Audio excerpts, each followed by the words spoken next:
చూస్తున్నట్లయితే అభివృద్ధికి మారుపేరైనటువంటి ఆంధ్ర రాష్ట్రం ఇవాళ తలలేని మొండన్లా రాజధాని లేనటువంటి రాష్ట్రంలా ఏ విధంగా ప్రజలు మన అవహేళన చేస్తున్నారో ఒక్కసారి మీరందరూ కూడా ఆలోచించవలసినటువంటి అవసరం ఉంది.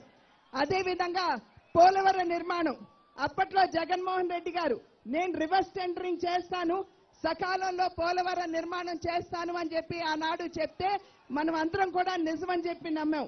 కానీ వారు ఏదైతే రివర్స్ టెండరింగ్ అన్నారో అది పోలవరం నిర్మాణమే రివర్స్ గేర్ లో వెళ్తుందని చెప్పి మనం ఎవరూ కూడా ఆనాడు ఊహించినటువంటి పరిస్థితి.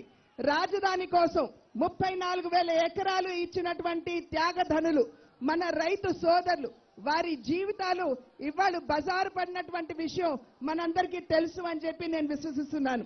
అదేవిధంగా మన బిడ్డలు మన యువత వారికి మేము ప్రతి సంవత్సరం కూడా మెగా డిఎస్సి ఇస్తూ వారికి ఉపాధి అవకాశాలు కల్పిస్తామని చెప్పి ఆనాడు చెప్పారు. ఇవాళ జగన్మోహన్ రెడ్డి గారిని ప్రశ్నిస్తున్నాం, ఎంతమంది బిడ్డలకి మీరు ఉద్యోగాలు ఇచ్చారో మా బిడ్డలకి సమాధానం చెప్పాలి అని చెప్పి వారిని ప్రశ్నిస్తున్నాం. అదేవిధంగా నాణ్యత లేనటువంటి మద్యం తాగించి ప్రజల జీవితాలతో ఆడుకుంటూ శవాల మీద పేలాలు ఏరుకునే విధంగా మా జేబులు నిండితే చాలు అని చెప్పి ఇవాళ ఏదైతే వైఖరి ఈ ప్రభుత్వం చూపిస్తుందో దానికి చర్మగీతం పాడించవలసినటువంటి బాధ్యత మనందరి మీద ఉన్నది అని చెప్పి మీరందరూ కూడా గమనించాలి. అదేవిధంగా మహిళల మీద పెరుగుతున్నటువంటి అత్యాచారాలు కేంద్రంలో వచ్చినటువంటి రిపోర్ట్ ప్రకారం ప్రతి సంవత్సరం కూడా దగ్గర 15 నుండి 20% మహిళల మీద ఇవాళ దౌర్జన్యాలు పెరిగిపోతున్నాయని చెప్పి రిపోర్ట్లు చెప్తున్నాయి.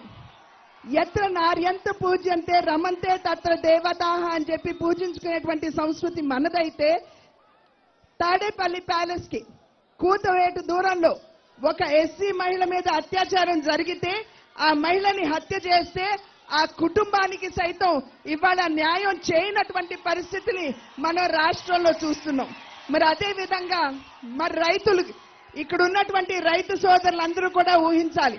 ఆనాడు జగన్మోహన్ రెడ్డి గారు మరి 2019 సంవత్సరం ఎన్నికలకి ముందు వారు చేసినటువంటి వాగ్దానం రైతులకి ధర స్థిరీకరణ నిధి కింద 3,000 రూపాయలు ఇస్తానని చెప్పారు. దాఖలాలు లేవు.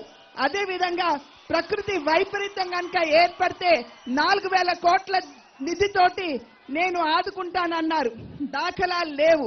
మరి ఆ సందర్భంలో నిజంగా ఇటువంటి ప్రభుత్వం అధికారంలో కొనసాగాల ఒక్కసారి మనం అందరం కూడా ఆలోచించుకోవాల్సినటువంటి తరుణం ఆసన్నమైంది అని చెప్పి మీ అందరికీ కూడా నేను తెలియజేసుకుంటున్నాను. ఇవాళ డబుల్ ఇంజిన్ సర్కార్ అంటున్నాం.